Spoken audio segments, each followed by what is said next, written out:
여러분 성경 사도행전 26장 우리 1절부터 18절까지 말씀, 지난주에 이어서 두 번째로 우리 세 번째 체폰을 살펴봅니다. 1절에 보시면 이제 이렇게 시작을 합니다. 한번 같이 읽을까요? 시작. 아그리빠 왕이 바울에게 말하였다. 할 말이 있으면 해도 된다. 바울이 손을 뻗치고 변호하기 시작하였다.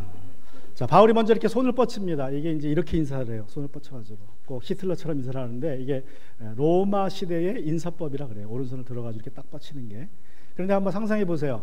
자, 이제 아그리빠 왕이 자 말해라 하니까 바울이 손을 이렇게 쭉 뻗치면서 인사를 합니다. 그런데 그 손에는 뭐가 있습니까? 뭐가 달려있죠 지금? 바울의 손에는 뭐가 달려있죠? 죄수의 몸이니까 쇠고랑이 달려있죠. 쇠고랑이 차진 그 손을 쭉 뻗쳐가지고 인사를 합니다. 그러나 제가 반복해서 말씀드리지만 당당하게 주눅들지 않고, 그 죄인의 몸이었지만 쇠고랑이 달린 손을 뻗쳐서 이제 자신의 변호를 시작합니다. 여러분, 이 장면은 뭐 반복돼서 이어지는 이야기이지만 예수님의 그 바울을 향한 예언의 말씀이 성취되는, 이제 최종적으로 성취되는 장면이라고 할 수 있습니다.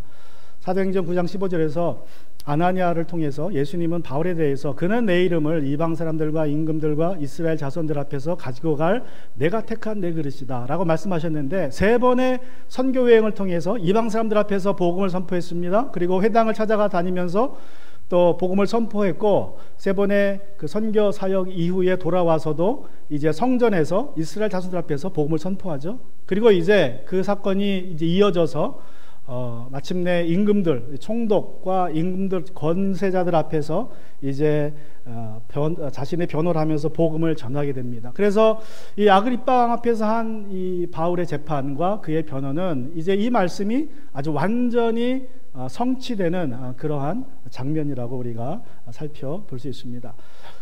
바울이 죄인의 몸으로서 왕 앞에 섰지만, 총독 앞에 섰지만 그는 당당하게 손을 내밀고 인사를 했고 이제 자기의 변호를 시작합니다.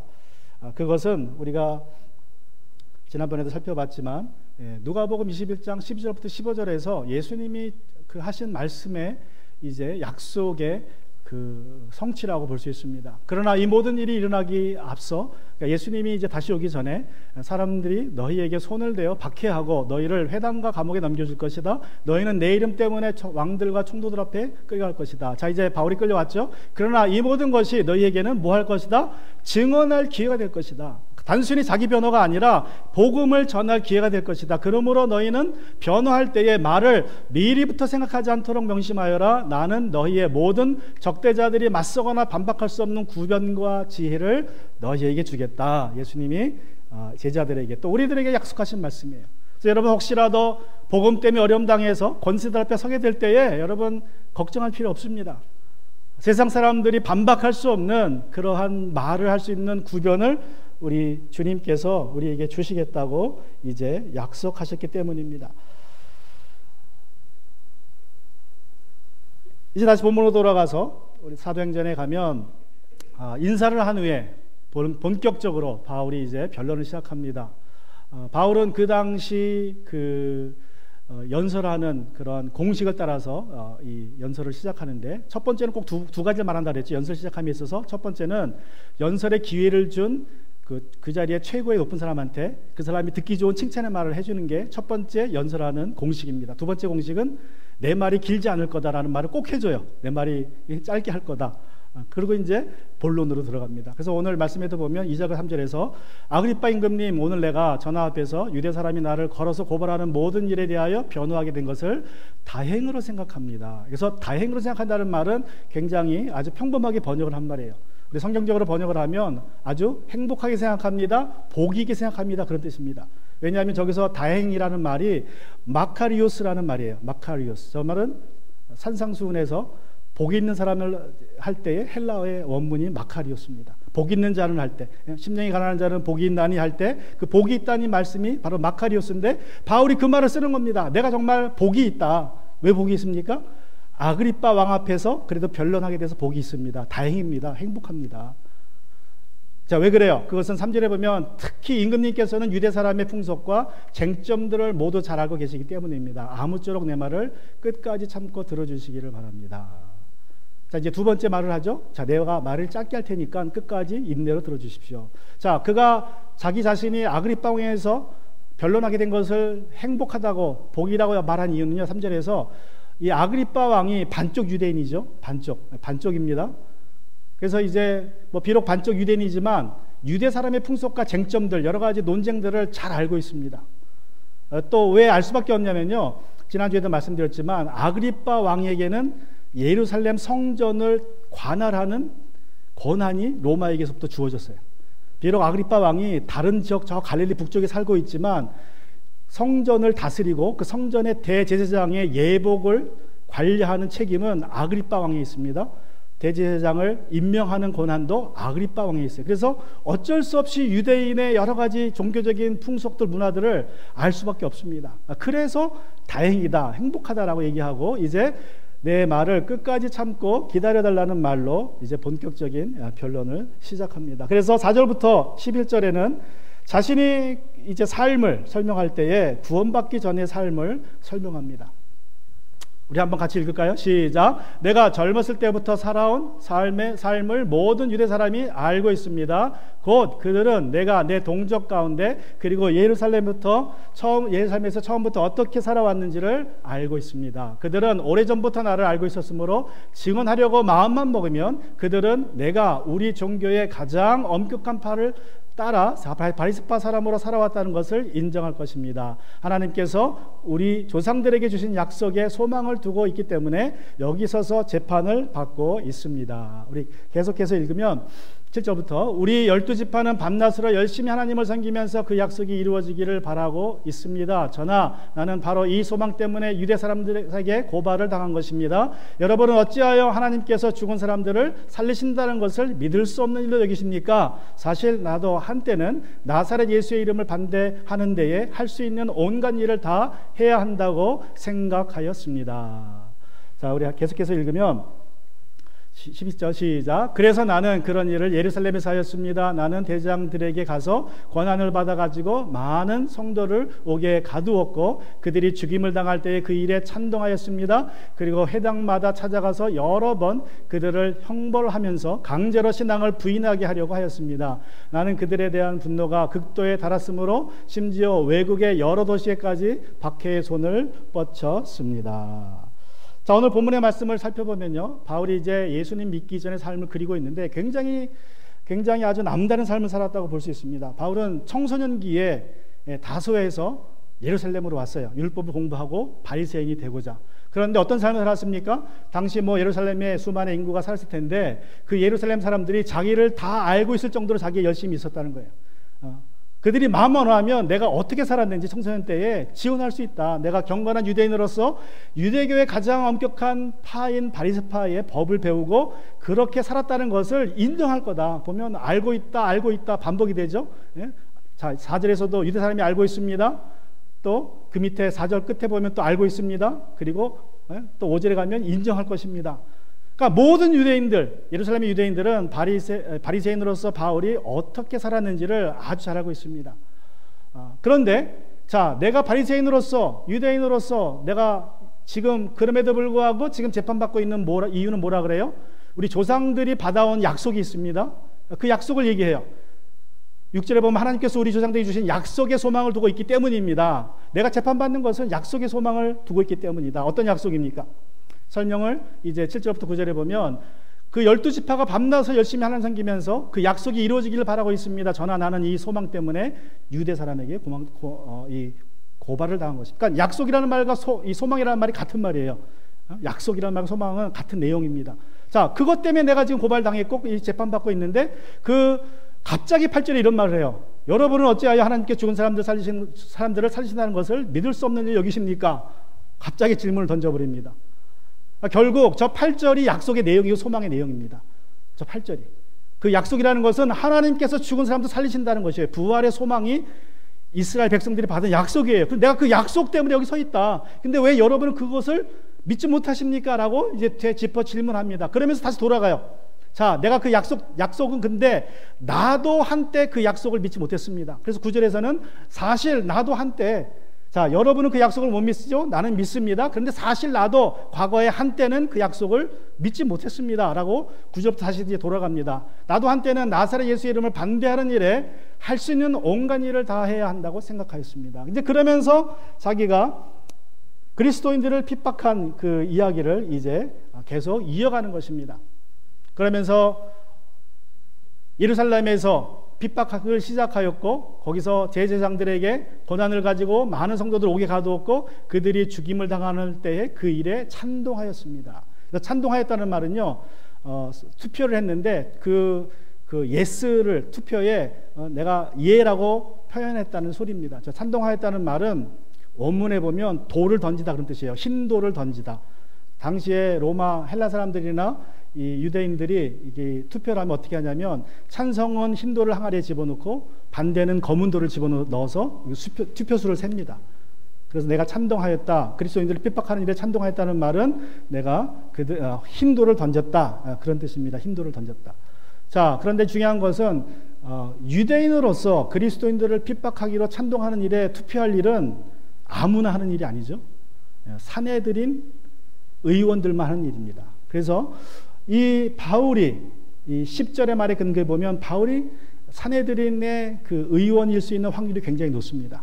의원들이 자, 그리스도인을 잡아 죽이자라고 투표할 때에 흰돌을 던졌다 그런 뜻이고, 자, 그렇다면 바울이 저 말에 근거해서 사내들인의 의원이었다면 저 당시에, 그러면 그는 결혼을 했던 사람입니다. 결혼 안 하면 저기 못 들어가요. 싱글은, 랍비는 싱글이 될 수 없기 때문에. 그래서 그가 사내들인 의원이었고 결혼했을 것이다 라고 우리가 추측해 볼 수 있습니다. 자, 그러면서 11절에서는 계속해서 이제 자신의 핍박의 이야기를 하는데, 어떻게 합니까? 잡아들여서 강제로 신앙을 부인하게 하려고, 그러니까 예수가 그리스도라는 말을 철회하라라고 시키는 거예요. 그 한마디 하면 살려줍니다.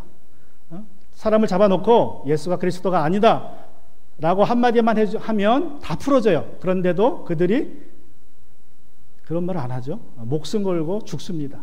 그래서 나는 그들에 대한 분노가 극도에 다다랐으므로 심지어 외국의 여러 도시에까지 박해의 손을 뻗쳤습니다. 자, 그래서 스데반을 죽이고 다 도망가자 그들을 쫓아서 시리아 지역의 여러 도시로 찾아가는 거예요. 유대인들이 많이 사는 도시, 대표적으로 이 다마스커스, 거기가 제일 많이 삽니다. 그리고 안디옥이 많이 살아요.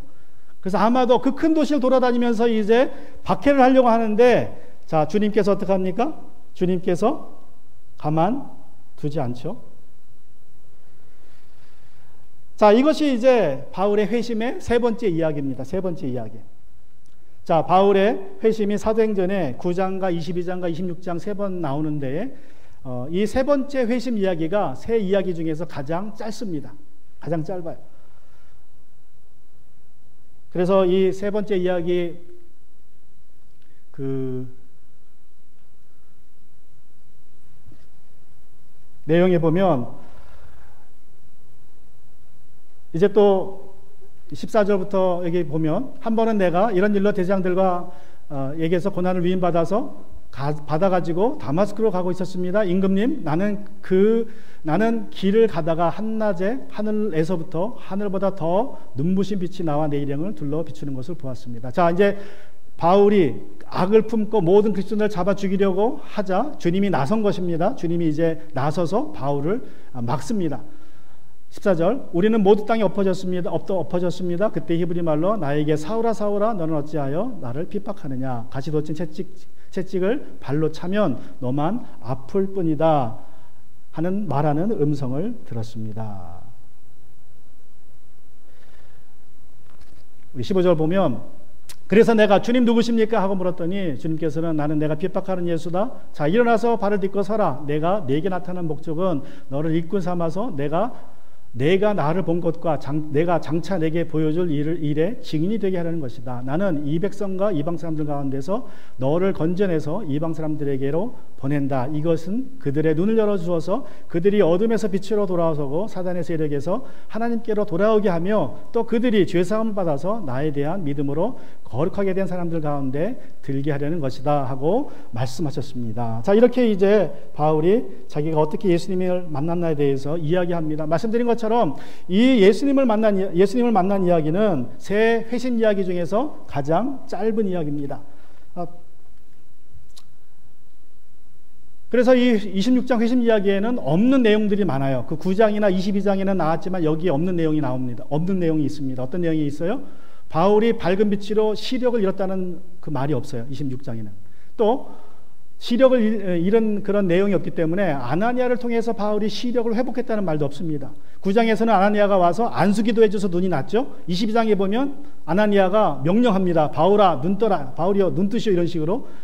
또 아나니아가 안 나오기 때문에 바울이 아나니아에게 침례받았다는 이야기도 안 나오고요. 또 아나니아에게부터 주님의 사명을 전해받았다는 이야기도 우리 26장에는 나오지 않습니다. 그래서 좀 다른 그 두 이야기들하고 많이 틀려요. 자, 반면에 26장에 보면 26장에만 나오는 이야기가 있습니다. 그것은 바울이 주님께 직접 사명을 받습니다. 아나니아가 안 나오고 바울이 직접 부활하신 주님에게 너는 이방인의 사도가 되라는 사명을 받습니다. 또 주님이 바울에게 이런 말씀을 하셨다고 바울이 이야기해요. 가시돋친 채찍을 발로 차면 넌 발만 아플 뿐이다 라고 바울에게 말씀하세요. 그냥 나는 내가 핍박하는 예수다라는 말에서 끝나는 게 아니라 그 다음 말을 저렇게 있다고 바울이 증언을 합니다. 그리고 이제 우리 주님께서 히브리 말로 말했다고 이야기해요. 히브리 말로.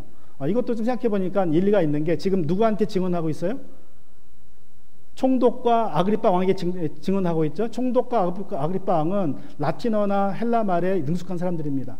그래서 이들에게 그냥 지나가는 말로 주님께서 내 말로 우리 히브리 말로 말씀하셨습니다 라고 이렇게 표현한 것으로 이해가 됩니다. 자, 이 세 번째 회심에서 특별한 말씀이 이 가시돋친 채찍을 발길로 차면 너의 발만 아플 뿐이다 라고 묘사되고 있는데 이것은 굉장히 그 헬라적인 속담입니다. 이거는 유대인들이 쓰는 속담이 아니라 헬라 사람들, 라틴 사람들이 주로 쓰는 속담인데 사도 바울이 그 속담의 이야기를 인용하고 있는 것입니다. 자, 이렇게 사도 바울의 세 가지 회심 이야기가 서로 일치되지 않는 부분이 더 많습니다.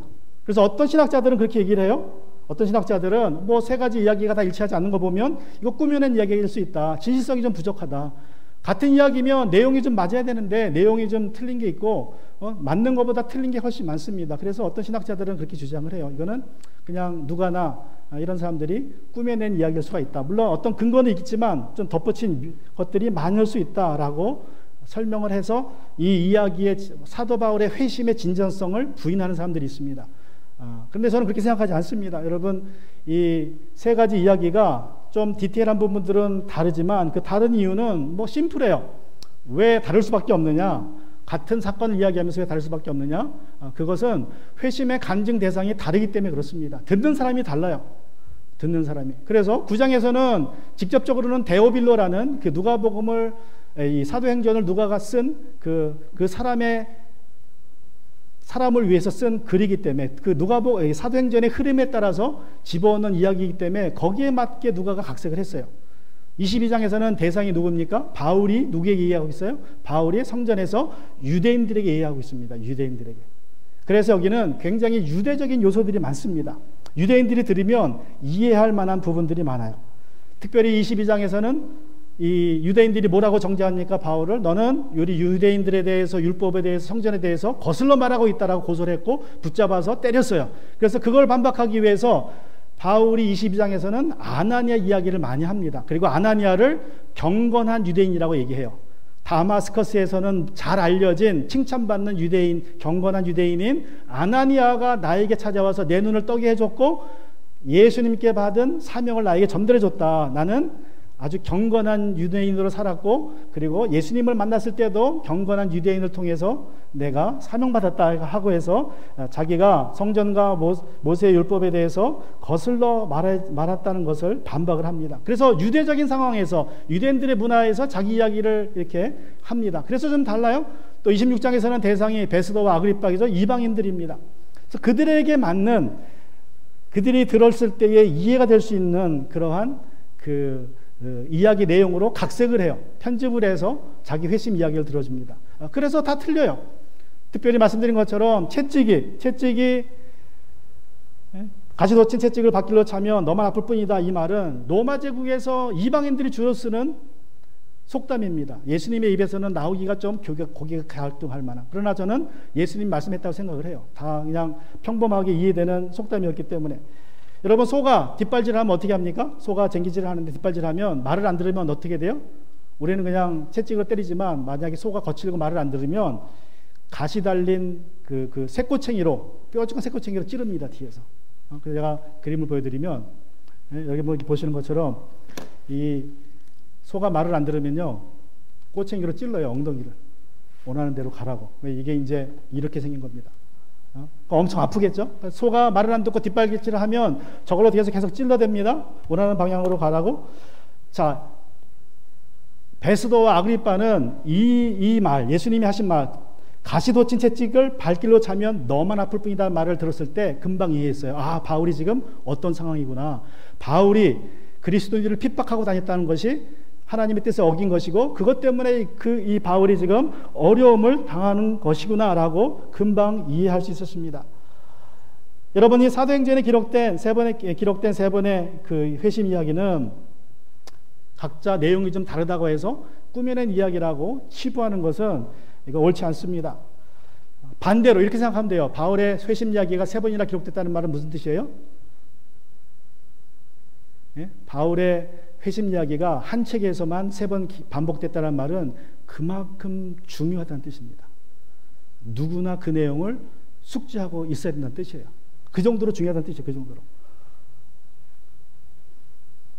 또 바울의 간증이 3번 기록되었기 때문에 다른 각도에서 우리는 더 많은 정보들을 알 수 있어요. 바울의 회심 때 어떤 일이 벌어졌는지에 대해서 우리가 알 수 있습니다. 자, 가령 9장의 회심만 기록되었다면 우리가 알지 못했을 사실들이 있습니다. 자, 만약에 우리가 9장만, 사도행전이라는 책의 이야기 흐름에서 9장 한 번만 회심 이야기가 있다면 주님 어떻게 하십니까? 라는 바울의 두 번째 질문을 우리가 알 수 없어요. 그거는 22장에서 나옵니다. 그리고 주님이 정오에 부활하셨다는 사실을 우리가 알지 못합니다. 그거는 22장과 26장에만 나와요. 주님이 나타나셨는데 그게 아침인지 점심 저녁인지는 9장에는 안 나타나지만 22장과 26장에 나타나고, 또 빛이 나타나자 바울과 일행이 모두 땅에 쓰러졌다는 사실도 26장에만 나옵니다. 그 앞에는 그냥 바울만 쓰러진 것처럼 나와요. 근데 사실 제가 보기엔 다 쓰러졌는데 그 앞에 보면 그걸 어떻게 뺀 거예요. 중요치 않아서. 또 세 번째로 중요한 것은 주님께서 바울에게 직접 이방인의 사도로 부르셨다는 내용을 우리가 알 수 없습니다. 여러분, 이 사도행전 9장의 기록이 없다면 이 네 가지를 모르는 건데, 특별히 저는 이 마지막 주님께서 이 9장이 없었다면 주님께서 바울을 직접 한번 부르셨고 그 이후에 누굴 보내신 거예요? 아나니아를 보내신 거예요. 그러니까 바울에게 주님은 네가 가서 이제 많은 총독과 왕들 앞에서 나의 증인이 될 것인데 내가 너를 이방인의 사도로 보낸다라고 말씀해서 보내셨고, 그리고 이제 금식하고 있을 때에 이 주님께서 아나니아를 보내셔서 똑같은 말씀으로 바울이 받은 사명을 확인해 주신 것입니다. 확인해 주신 거예요. 그래서 이것을 통해서 우리가 사명을 받을 때에 이 두 가지가 필요하다는 것을 알 수 있죠. 우리가 사명 받을 때 나 혼자 받는 것이 아닙니다. 일단은 하나님은 나에게 직접 말씀하세요. 너 뭐뭐 해라. 그리고 그 말씀하신 것을 다른 사람을 통해서 컨펌해 주세요. 그래서 내가 하나님 앞에 사명받았다는 것이 확인이 됩니다. 교회에서 목사 되겠다 그러면 나 혼자 은혜 받고 목사 되는 게 아니라 내가 하나님 앞에 콜링도 받아야 되고요. 같은 교회 생활을 하는 사람들이 저 사람은 당신은 우리가 보니까 목사 해야 된다. 당신은 은사가 사람을 돌보고 가르치는 은사다라고 컨펌을 해주고 목사가 된다는 거예요. 그게 사역자가 되는, 또 사명을 받는 원리라는 것입니다. 자, 여러분, 우리가 이 사명, 이 세 가지의 회심 이야기를 통해서 이제 이런 것들을 알 수 있고, 또 중요한 것은 공통점이 하나 있습니다. 이 세 가지 사명 이야기에서, 이 회심 이야기에서 공통적으로 나오는 내용이 하나 있어요. 그것이 뭐냐면 바울이 빛이 나타나자 쓰러져서 주님께 던지는 첫 번째 질문입니다. 주님, 누구십니까? 이 질문은 새 9장과 22장과 26장에서 단어 하나 틀리지 않고 똑같이 나와요. 주님, 누구십니까? 다시 말하면 여러분, 우리 믿음 생활에서 가장 중요한 것이 뭔지를 말하는 거예요. 우리 믿음 생활에서 가장 중요한 건요, 주님 누구십니까? 라는 질문이 반드시 있어야 되고 거기에 대한 답을 내가 알고 있어야 되는 사실이에요. 주님이 누구신지.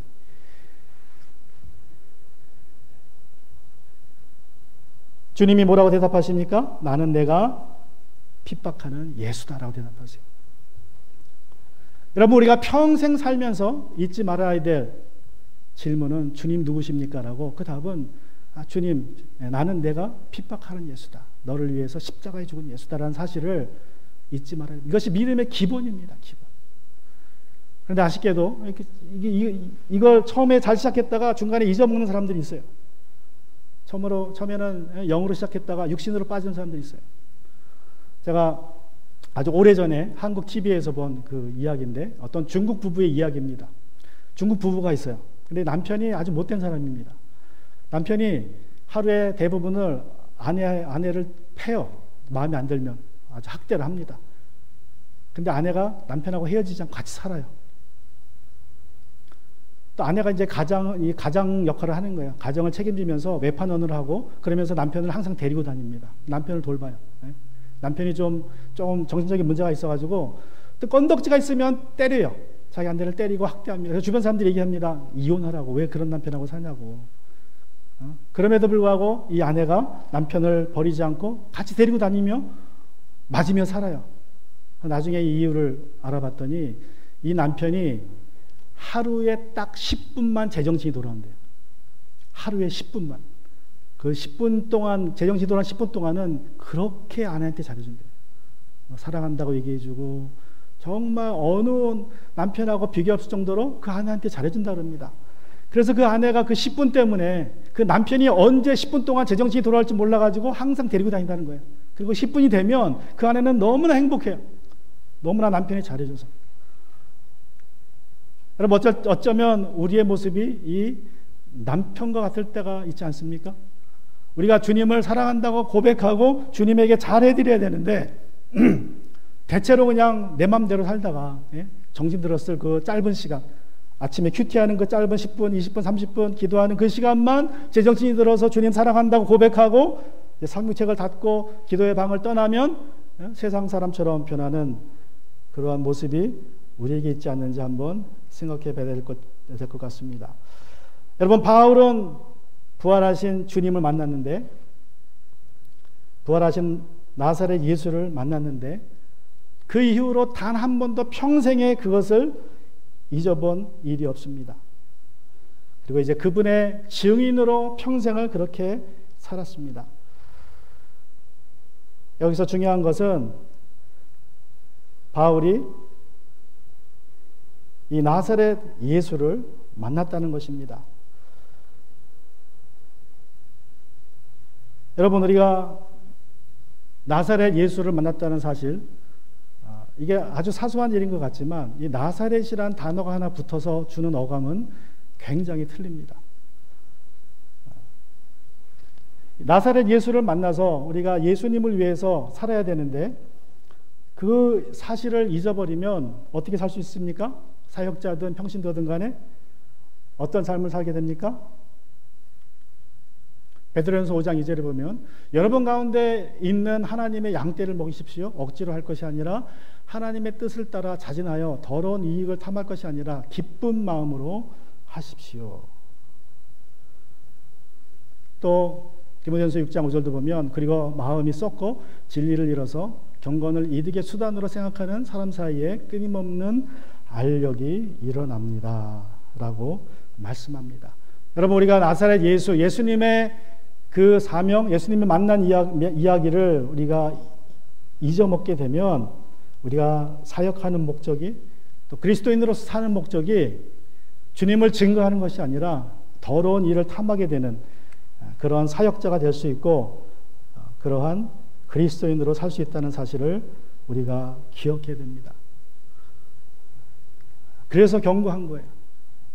내가 자칫 잘못해서 내가 주님을 잃어버리면, 내가 만난 주님을 잊어먹으면 우리는 이 일을 탐하는 그러한 사역자로 전락할 수 있습니다.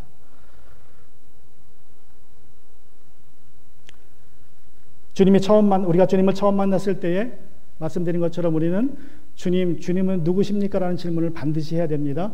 그리고 거기에 대한 답을 우리가 받아야 되는데, 그 답은 나는 내가 핍박하는 나사렛 예수다라는 답입니다. 말씀드린 것처럼 주님은 누구십니까? 라는 질문은 새 이야기에 다 나와요. 그리고 새 이야기에 다 답이 나옵니다. 답이 거의 똑같아요. 예수님은 나는 내가 핍박하는 예수다. 9장에서는 그렇게 얘기하셨고, 22장에서는 나는 내가 핍박하는 나사렛 예수다라는 나사렛 말이 첨가되어 있습니다. 그리고 세 번째 26장에서는 나는 내가 핍박하는 예수다라고 이렇게 되어 있어요. 자, 여러분, 이 답이 틀리는데 어느 답이 원래 바울이 들은 말일까요? 여러분 생각에. 바울은 듣는 사람의 형편에 따라서 그 자기가 경험한 일을 이렇게 편집을 해서 이렇게 이야기를 했는데, 자, 어느 말이 바울이 정말로 예수님께 들은 말일 것 같아요? 저는 두 번째일 것 같아요. 긴 말. 나는 내가 핍박하는 나사렛 예수다. 그런데 희한하게도 이방인들한테 누가가 편집했을 때는 이방인 대상인데, 이방인들에게 하는 그의 회심 이야기에서는 9장 20장에서는 나사렛이라는 단어가 빠져 있어요. 제가 생각해 봤습니다. 왜 나사렛이라는 이 지명을 뺐을까? 여러분, 그것은 이방인들에게는요, 나사렛이라는 단어를 지명 이름을 줘도 그들이 그 나사렛이라는 이름이 주는 그 느낌을 다 알지 못해서 그래요. 마치 여러분, 제가 미국에 오래 살았지만, 여러분 뭐 이제 반평생 이상 미국에 훨씬 오래 살았잖아요. 여러분이 양키라는 말을 들으면 어떤 생각이 들어요? 양키. 우리가 그 말의 뜻은 대충 알죠? 이게 별로 좋지 않은 말을 잘못 쓰면 큰일 난다는 뜻인지 알죠? 양키라는 말이. 예? 미국 사람들이 잘못 쓰면 이거 이제 좀 지역 감정이 불일으켜지는 말입니다. 그래서 양키라는 말이 별로 좋은 말은 아니에요. 근데 저는 그냥 그걸 알아요. 저건 좋은 말은 아니니까 조심해 써야 된다. 근데 그 양키라는 단어가 주는 느낌은 몰라요. 그죠? 우리가 오래 살았어도. 지금 한국에 한국말 잘하는 외국 사람들이 엄청 많습니다. 그래서 그냥 들으면 거의 한국 사람 같아요. 심지어는 전라도 사투리도 합니다. 그래서 그냥 라디오로 들으면 한국 사람 같아요. 그죠? 그런데 그 사람들이 한국말 그렇게 잘해도 서울 깍쟁이라는 말을 우리처럼 이해할까요? 서울 깍쟁이. 쟤는 서울 깍쟁이야. 쟤는 경상도 출신이야. 쟤는 강원도 출신이야. 전라도 출신이야. 이런 말을 외국 사람들이 100% 이해할까요? 대부분 이해 못하죠. 그냥 그런가 보다, 그냥 그렇게 생각하나 보다 정도지 우리처럼 이해는 못해요. 우리처럼. 그죠? 마찬가지 이유로 바울도 나사렛이라는 이 말을 26장에서는 하지 않고, 또 누가 더 그 나사렛이라는 지명을 뺀 이유는 들어도 잘 몰라요. 저게 이방인들은 나사렛 그런가 보다, 그냥 지명인가 보다 이렇게 생각을 하지, 저 말이 주는 어감을 이해 못합니다. 저게 도대체 무슨 어감이 담겨 있는 말인지를 알 수가 없어요. 그래서 아마 뺀 것 같아요.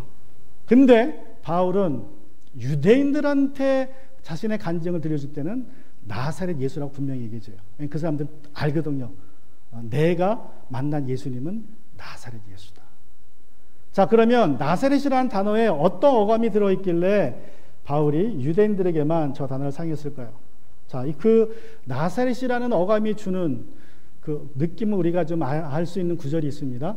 요한복음 1장 45절 46절에 보면요. 자, 빌립이 나다나엘을 만나서 말하였다. 자, 빌립이 이제 예수님께 나다나엘을 초청하는 이야기죠. 모세가 율법에 기록하였고 또 예언자들이 기록한 그분을 우리가 만났습니다. 자, 다시 말하면 메시아를 만났습니다. 그분은 나사렛 출신으로 요셉의 아들 예수입니다. 그러자 46절에서 나다나엘이 그에게 말하였다. 나사렛에서 무슨 선한 것이 나올 수 있겠어? 빌립이 그에게 말하였다. 와서 보십시오.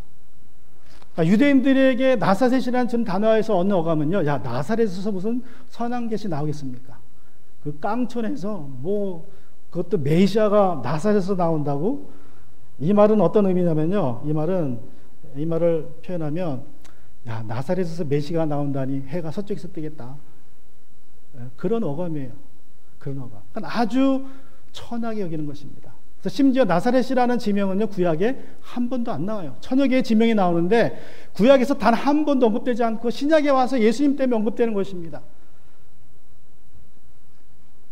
그래서 여러분, 이 예수가 나사렛 출신 예수이기 때문에 바울이 예수님의 부활을 믿지 않습니다. 저는 그렇게 생각해요. 다른 이유도 물론 있겠지만 이게 제일 큰 이유예요. 만약에 예수님의 제자들이 전했던 그 예수님이 랍비로 오셨다면, 또는 왕의 모습으로 하고 왔다면, 그리고 부활하셨다면 다 믿었을 겁니다. 그러나 예수님은 나사렛 출신으로 오셔서 부활했기 때문에 바울이 믿지 않았어요. 그래서 다시 26장에 돌아가면 한번 살펴보세요. 여러분 보시면 하나님께서 우리 조상들에게 주신 약속의 소망을 두고 있기 때문입니다. 약속을 얘기하고 또 7절에서도 약속을 얘기하죠. 그 약속이 이루어지기를 나는 바라고 있습니다. 그런데 나는 이 소망 때문에 고발당했습니다. 갑자기 이제 내용이 바뀌면서, 그러면서 이제 그 소망의 내용을 8절에서 질문으로 던져요. 내가 가진 소망은 하나님께 죽은 사람들 살리신다는 것을 믿는 것인데 왜 여러분 믿지 못합니까? 그러나 사실 나도 한때는 믿지 못했습니다. 라고 말을 합니다. 자, 다시 말하면 그 약속의 소망이 이루어졌는데, 예수님 안에서 이루어졌는데 그것을 자기는 못 믿었다는 거죠. 그래서 이제 그리스도인들을 핍박하는 일에 자기가 앞장섰다는 것입니다.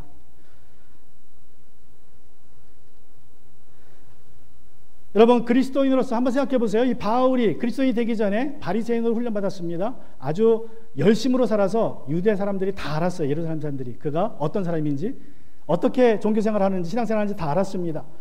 그는 부활의 소망을 가지고 살고 부활을 약속을 붙잡고 사는데 어느 날 갑자기 사람들이 나타나서 야, 예수가 부활하셨다고 주장하는 거예요.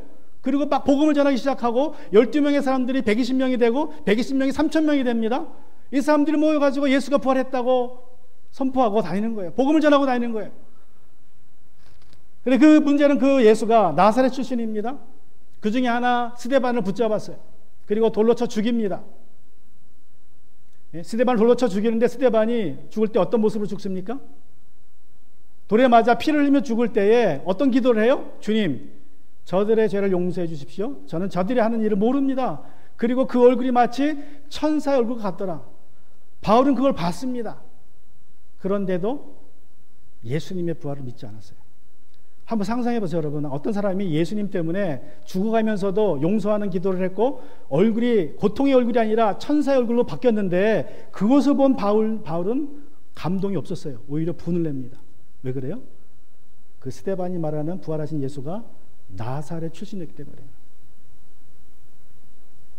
아무도 알아주지 않는 그 시골 출신, 시골 촌뜨, 그 나사렛 출신이었기 때문에 바울은 예수에 대한 이야기를 그렇게 많이 들었지만, 그 사람들을 잡아 죽였지만, 그들의 입에서 직접 간증을 들었지만 예수님을 믿을 수가 없었습니다. 그래서 사도행전 26장 9절에서도 이제 그가 마침내 이렇게 얘기하죠. 자, 사실 나도 한때는 나사렛 예수의 이름을 반대하는데 할 수 있는 온갖 일을 다하여 한다고 생각하였습니다. 자, 여기서 이제 유대인들에게 얘기를 해요. 유대인들이 아닌데도 나사렛 예수를 이야기합니다. 왜 그러냐면 유대인들의 상황에서 나사렛이라는 지명이 주는 그 반감을 알기 때문에 그 나사렛 예수의 이름을 반대한다고 이야기하는 거예요. 이방인 앞이지만 자기가 그때 유대인으로서 나사렛에 대한 그 반감, 혐오감이 있었기 때문에 이렇게 나사렛 예수라는 표현을 이방인 앞에서 하는 것입니다. 그래서 여러분, 예수님께서 우리의 구원자로 오셨지만, 메시아로 오셔서 심지어 부활하기까지 하셨지만 그것을 본 사람이 500명이지만 바울이 그들을 보고도 예수님을 믿자는 것은 예수님이 나사렛 출신이었기 때문에 그렇습니다. 이걸 구약적 표현으로 바꾸면 이사야 53장에 나와요. 우리가 아는 대로 그는 주님 앞에서 마치 연하순과 같이 마른 땅에서 나온 싹과 같이 자라서 그에게는 고운 모양도 없고 훌륭한 풍채도 없으니 우리 보기에 흠모할 만한 아름다운 모습이 없다. 그는 사람들에게 멸시를 받고 버림을 받고 고통을 많이 겪었다. 그는 언제나 평을 앓고 있었다. 사람들이 그에게서 얼굴을 돌려서 그가 멸시를 받으니 우리도 덩달아 그를 귀하게 여기지 않았다. 우리 사람들은 외모를 보죠. 그 사람의 외모를 봅니다. 배경을 봅니다. 출신 상황을 보고 그 사람 외모가 괜찮으면 다 그냥 좋아해요. 또 배경도 괜찮으면 더 좋아합니다. 그게 사람의 모습인데 우리 메시아로 오신 예수님의 모습은 고운 모양도 없고 훌륭한 풍채도 없어요. 우리가 흠모할 만한 모습이 없다고 말씀하세요. 그게 나사렛 출신이라는 이야기예요. 저 이쪽에 있는 분이 누구죠? 뭐 아마 다 알죠? 누구예요? 예수님의 얼굴입니다. 이분은 누굽니까? 이 사람은? 네?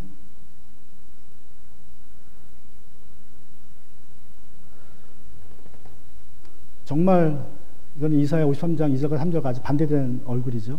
네? 어느 면으로 보나 완벽한 백인의 하얀 피부를 가진 금발을 가진 예수님의 모습입니다.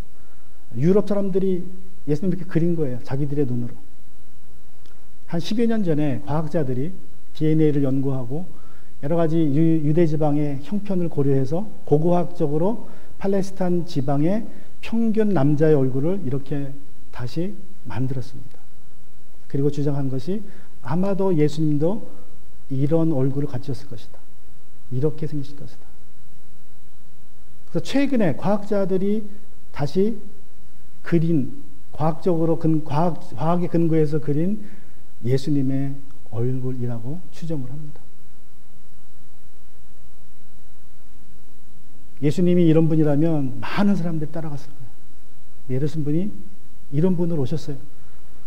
더욱이 궁전에서 태어나신 것도 아니고 멋진 왕복을 입으신 것도 아니고 나사렛에서 거친 손으로 그냥 누구와 똑같이 평범한 옷을 입고 우리에게 오셨습니다. 바울은 그게 싫었어요. 예수님이 나사렛 출신이라는 것이 싫어서 그가 부활했다는 말도 들었고 그 부활을 했다는 말 때문에 죽어가는 사람들을 보면서도 예수님을 자기의 메시아로 모시지 못했어요. 자기 눈으로 직접 보고서야 나사렛 예수가 메시아라는구나 사실을 믿기 시작할 수 있었습니다. 여러분 우리가 외적인 것을 추구하다 보면 본질을 놓칩니다. 아쉽게도 믿음 생활에 있어서도 우리가 똑같은 원리가 적용이 됩니다. 외적으로 추구하면 본질을 우리가 잃게 돼요. 여러분 유대인들은 아주 화려한 성전을 좋아합니다. 그런데 성경은 성막을 이야기합니다. 유대인들은 화려한 성전을 줘놓고 하나님이 거기 계시다고 수백 년 동안 예배드렸지만 신약에 와서 예수님은 우리 가운데 거하시는데 장막처럼 거하신다. 쉐키나 하나님의 영광이 우리와 함께 장막으로. 장막은 초라하지만 하나님은 장막을 선호하세요. 왜 그래요? 장막은 우리와 함께 하기 때문에. 성전은 지어놓으면 화려하지만 우리가 찾아가야 됩니다. 근데 장막은 우리를 찾아오세요. 또 구약에서 보면 사람들은 성전이라는 표현을 즐겼어요. 그런데 구약 성경을 잘 보면요. 구약 성경에서도 보면 성전이라는 말도 있지만 그 성전이라는 표현을 안 쓰고 그 이름의 집이라는 표현을 써요. 그 이름의 집이라는 표현을 씁니다. 집. 그냥 집이라고 불러요. 하나님의 집. 바이스 하셴 그래가지고 그게 성전을 가리키는 말이에요. 하나님은 화려한 것보다는 정말 실질적인 것을 원하십니다. 우리와 함께하고 우리와 같이 하는 것을 원하세요. 예수님이 나사렛 출신이시기 때문에 어느 누구도 예수님께 올 수 있어요. 예수님이 왕이었다면 아마 스토리가 좀 달라졌을 것입니다. 자, 이 다마스커스에서 가는 길에 예수님을 만난 바울은 자신의 경험에 근거해서 나중에 고린도후서 4장을 쓰면서 이렇게 쓰고 있습니다. 어둠 속에 빛이 비춰라 하고 말씀하신 하나님께서 우리의 마음속에 비추셔서 예수 그리스도의 얼굴에 나타난 하나님의 영광을 아는 지식의 빛을 우리에게 주셨습니다. 자, 이 말씀은요, 다메섹으로 가다가 자기가 본 그 영광의 빛을 암시하는 거예요. 하나님의 영광을 아는 지식의 빛, 그것을 자기가 다메섹 도상에서 보았다는 것입니다. 자, 그런데 7절이 중요하죠. 자, 그 하나님의 영광을 아는 지식의 빛을 우리에게 주셨는데 우리는 이 보물을 질그릇에 간직하고 있습니다. 이 보물이 뭡니까? 7절에 이 보물은 하나님의 영광을 아는 지식의 빛이에요. 그 지식의 빛을 이 질그릇에 내 육신에 가지고 있습니다.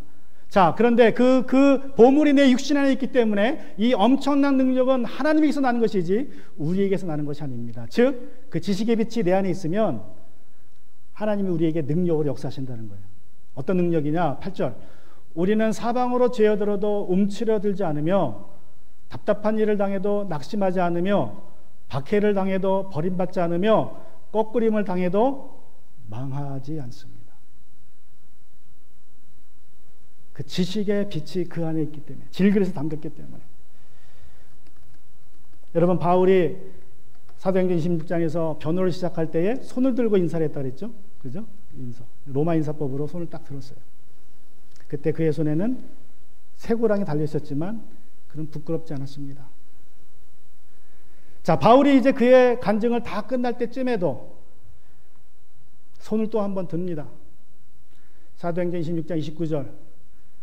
나는 임금님뿐만 아니라 오늘 내 말을 듣고 있는 모든 사람이 이렇게 결박을 당한 것 외에는 나와 같이 되기를 빕니다. 자, 다시 한번 손을 이제 두 손을 들어요. 그러면서 자, 여기 있는 모든 사람들이, 왕과 모든 사람들이 이 결박, 쇠사슬을 빼고는 나와 같이 되기를 원합니다. 나사렛 예수를 만나고 그 영광의 지식의 빛이 여러분 안에 있게 되기를 소망합니다. 라는 권면의 말을 합니다. 여러분 어떻습니까? 여러분 안에 그 소망의 빛이 있습니까? 하나님의 영광의 지식의 빛이 있습니까? 여러분, 그 빛이 있다면 우리가 사방이 가로막혀도 움츠러들지 않습니다. 사방이 막혀 있어도 낙심하지 않습니다. 핍박을 받아도 버림받지 않는 사실을 우리가 믿을 수 있습니다. 겉그림을 당해도 망하지 않는 사실을 우리가 믿습니다. 내가 7번 넘어졌지만 8번째는 일어난다는 사실을 우리는 믿을 수 있습니다. 우리 다 같이 이 시간 기도하기 원합니다.